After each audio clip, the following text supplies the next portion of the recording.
they'll lynch you. But he did, and he laughs at them. You are a different cat. You're a different cat of fish.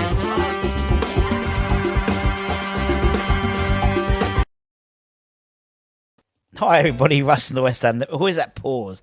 Russ and the West Ham Network. Hope you're all safe and well, my friends. If you're new around here, give it a like, give it a comment, give it a share, give it a subscribe. Something a bit different for the Daily Show today. In that, I was very fortunate enough, myself and Stato, to go to an event on Friday night at the Hilton in London Bridge. Which was the 92-93 promotional season. It's been 30 years since that fantastic season where we beat Cambridge 2-0, the last game of the season, and ended up going up to the Premier League for the first time. Clive Allen scoring the second goal. We may hopefully get Clive on soon, which would be great to talk about his time at West Ham. But there was a segment in the show which basically had... from the 1993 season, there's four players. Four players. There's four players in that, or from that squad, who are in the academy at West Ham, and they were on stage together with Mad Dog, and Mad Dog was just being Mad Dog. But it was really interesting to talk about, from them, their perspectives, talk about the academy in terms of now, where it is now. Obviously, Tony Carr was there as well. So, reference was made, obviously, to the great Tony Carr. But obviously, we know the academy is headed up by Kenny Brown now. He's academy manager. He was on stage. He was joined by under 23's coach, Mark Robson. Manager Mark Robson and Potsy, who's involved in that age group, and also Kevin Keane as well was there who's the under 18s who have won 10 in a row, and I saw that and I was listening to what they were saying, and I'm going to bring you a clip of that interview on stage because it's really interesting. They ask all of them about the academy, what it involves, what it means to them, any players they think could well make this next step up. And then I saw some really interesting reports around the same time. So I saw a report that obviously Coventry sort of being told sort of doesn't really have a future at West Ham, which sort of contradicts what we're talking about the academy. MK Dons apparently are interested in bringing him in back to the club, according to a new report. The 22-year-old has been with the Hammers since 2018, struggled to force his way into the first team. He's made 10 first-team appearances for the club since his breakthrough, and has gone on loan to a number of lower league clubs. He's played for Lincoln, Peterborough, as well as MK Dons. And he went on loan to MK Dons last year. He was at Peterborough and they went back out on loan, didn't he? And made 22 appearances for the club in total, scoring once and laying on an assist.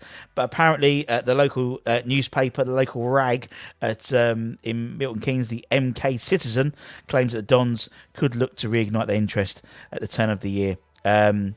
He was integral to their season last season, where I think they finished third in League One. And obviously, with news that Moisey sort of said, don't really fancy him, particularly with so many more midfielders, particularly obviously with Paqueta, who can play in that central midfield role as well. Hopefully maybe he'll drop back in and form a fantastic partnership with Rice for the second half of the season. It seems that his days are numbered and maybe a deal could be done. Whether it's a loan deal or a permanent deal, Coventry's his contract runs out next summer, I believe. So there will be a fee to be needed, or maybe there could be some sort of agreement. It's a shame because obviously we're going to touch on Josh Cullen as well, because that's someone that Potsy speaks about very highly. In the same ilk, maybe he does need to drop to find himself and then become, hopefully, like Josh, a Premier League player next season if Burnley continue their trajectory in the Championship. And then I see a couple of articles. One about Keenan Forson, the mid. Well, so he was defensive midfield player, but he plays at 10 quite a lot as well. He plays all over the place. But he may well have a more prominent role potentially for West Ham when the Premier League season sort of resumes later this month. He's been brilliant for the under-21s over the past couple of years.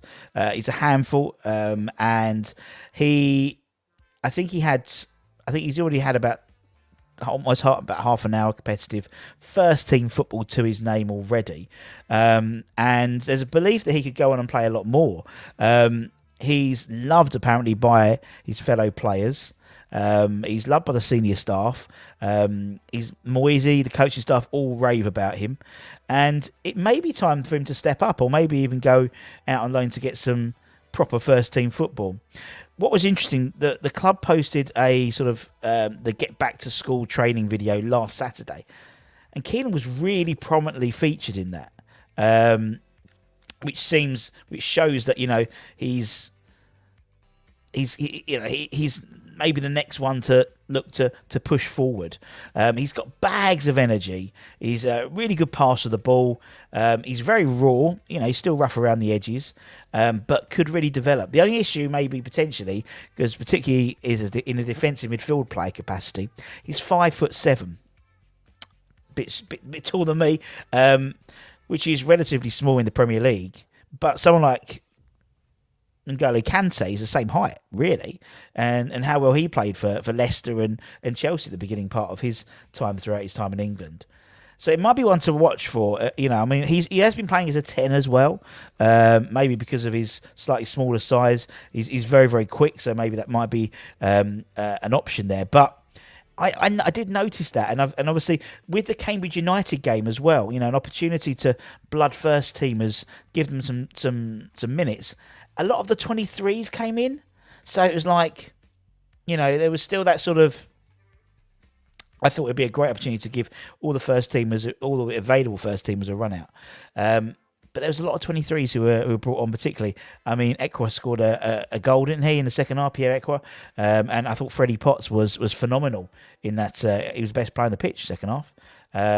But yeah, and then we get an interview from Divan on the official West Ham website, which sort of shows particularly things like Steve Perkins, particularly things like Ashby, particularly things like Connor Coventry. These kids are sort of believed to be moving on. We know Ashby's probably going to go to Newcastle. Obviously, Sonny Perkins went to Leeds. Connor Coventry's probably going to go to MK Dons. And you think, kids aren't getting a chance, particularly also, with the investment of people like Doherty, the Celtic, former Celtic scout, Rob Newman, in terms of Grant Holt, buying younger players to bring in, the likes of Callum Marshall, for example, coming through the ranks. It's nice to see some stories about how happy some of the players are. And Divan came out. I mean, he's been fantastic for the under-18s and the 21s this season. And he's established himself in the first team already.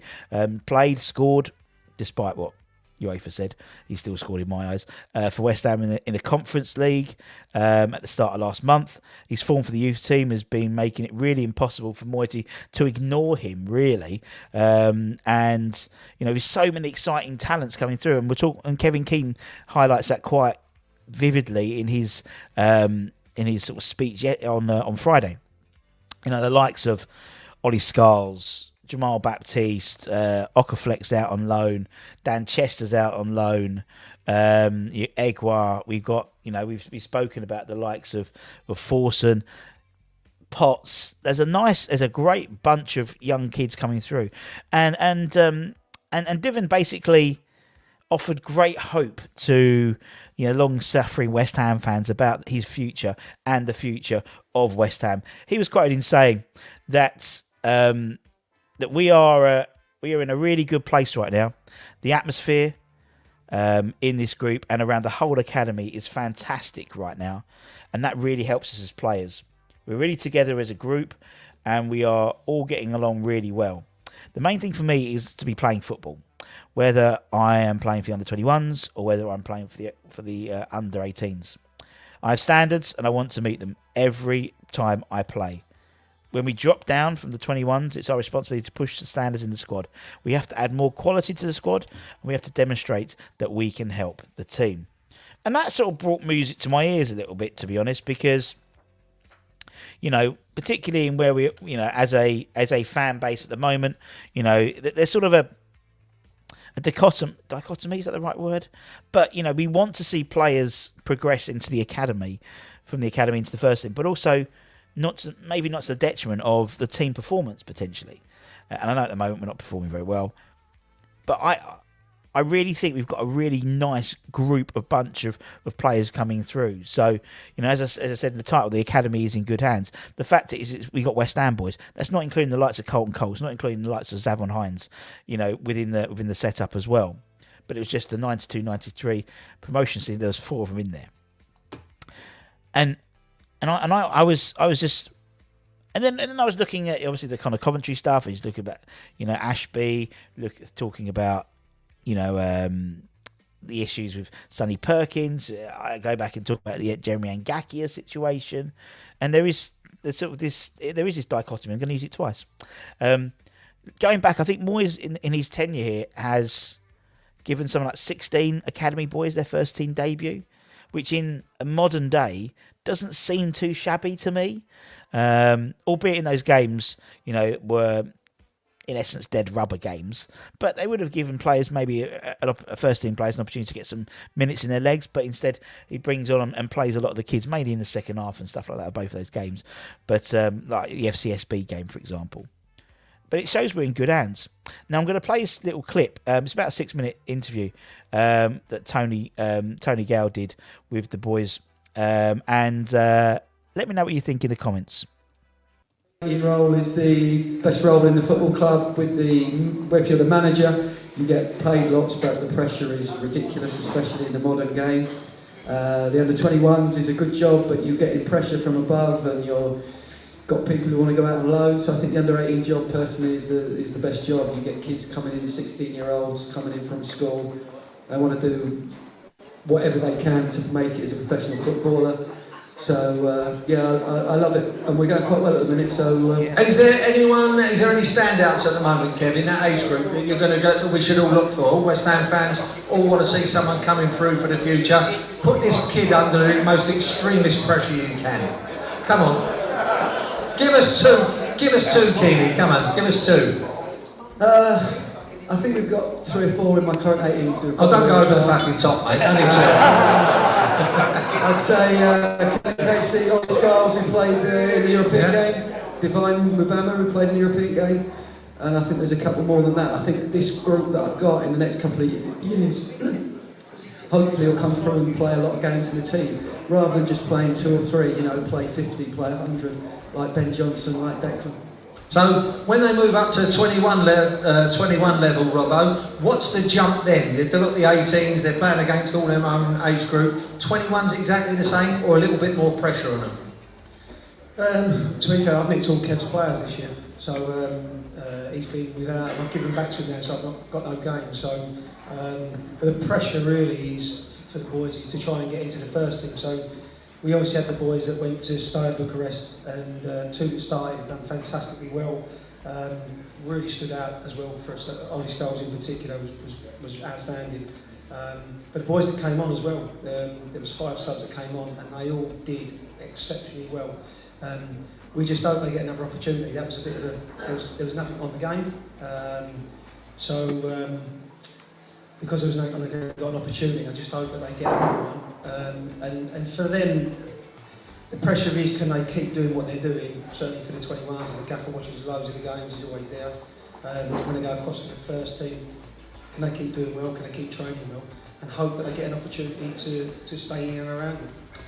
So what's your role now, Kenny? You've taken over as academy manager. Are you their boss? You fucking order them about all this mob, or what do you do? They don't need ordering about. They're really good at their jobs. They know what they're doing. So it's nice because you can let them get on with it, which is obviously a big part of the job. But there's Tony, who's just sitting obviously in front of us, best academy manager that probably there ever was, especially at West Ham. So he knows more than anyone about what that job entails.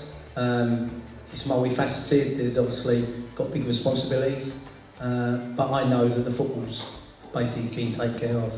Are you always this much fun when you're talking to the lads and everything?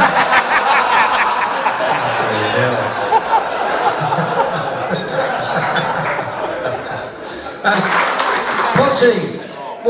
Who's the best one? I think you've been there longest out of the four of you, haven't you? Who's the best kid? Or is there someone that's you thought was going to make it but didn't quite make it? Was there one of those that you thought, fucking hell, he's going to be a great player, but he didn't quite make it? I think looking back, while I've been coaching there, Reece Oxford was the one that came in the team and I thought, right, we've got one here. He's going to really thrive on it and go from strength to strength. And Declan was the same age group, and you couldn't get complete opposites as in where they were at 16. Reece was the one that everyone was talking about, and Declan was just out of 7 in that year, I think, Tone. He was then 7th, probably, out the pecking order.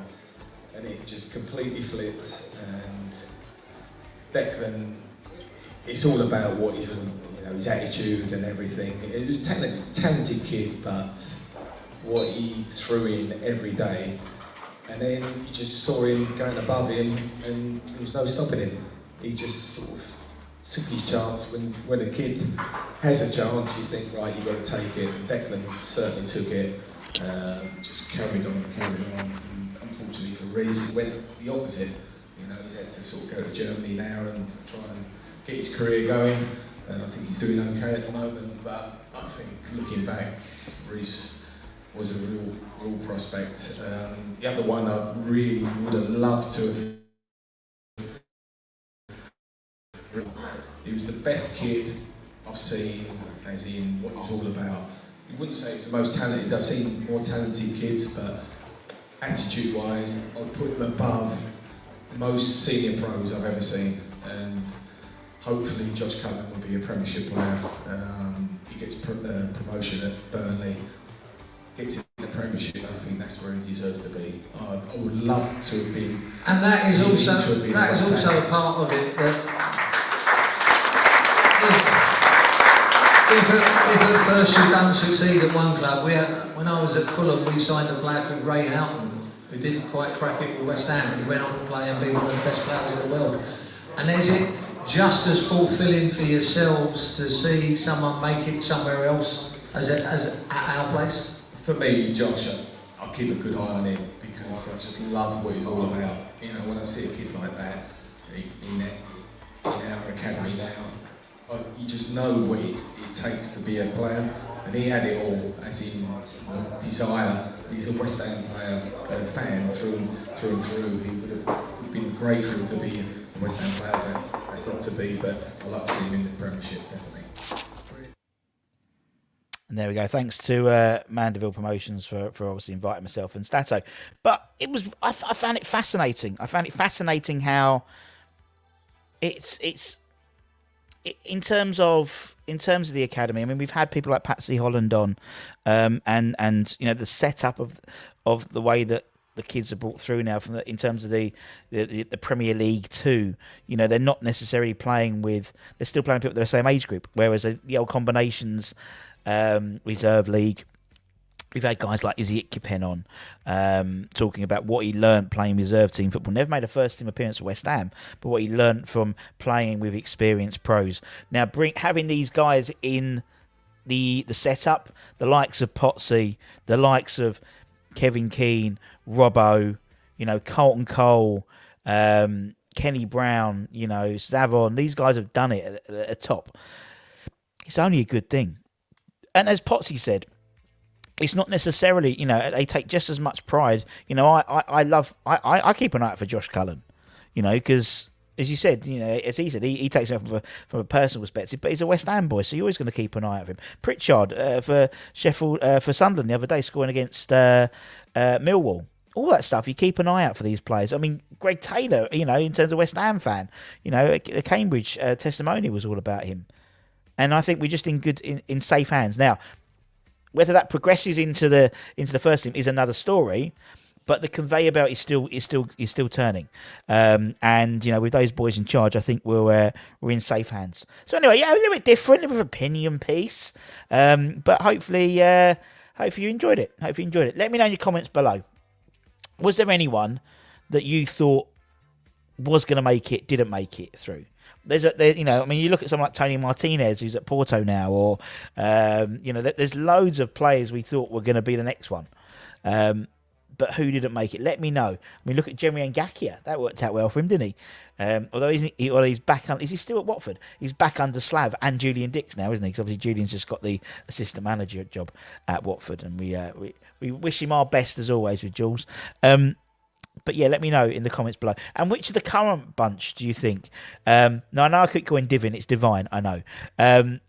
Is Divine the next one to step up? Who do you think out of the next... Is it going to be Ollie Scars? Who's going to be the one who's going to step up? Is it going to be Callum Marshall? Let me know. But anyway, take care, everyone. Stay safe, stay warm. Hammers headlines later on with a few rumours as per usual.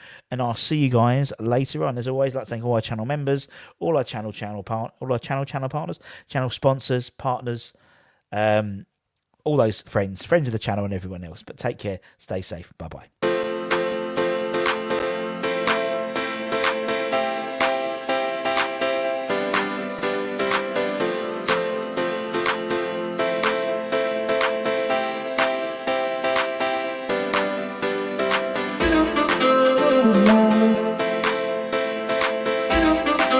Thank you.